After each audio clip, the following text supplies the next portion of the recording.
What was George's first word? Dinosaur. George's first word was... Somebody looks like they had a good lunch. I think. Baby Alexander is having a bath. This is Mr. Don. Can you say go?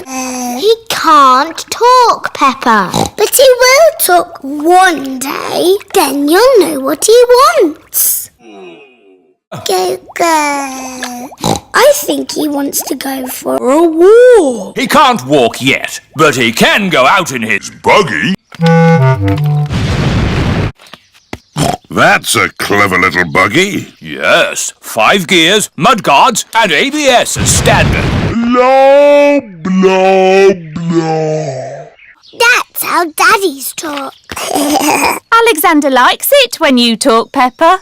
Interesting. This is the sky. Sky. Go, go. The sky. The rain comes from. Can you say rain? Rain is good for ducks and plants and making muddy puddles. Spaghetti and red sauce. Peppa has found a big muddy puddle.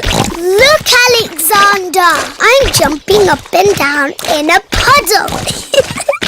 Bitch, I hope the fuck you do. You be dead something, bitch, I tell you that. In puddles. Puddles. Ooh. Alexander has said his first word. Puddles! Hooray! Communism! And I taught him to say it.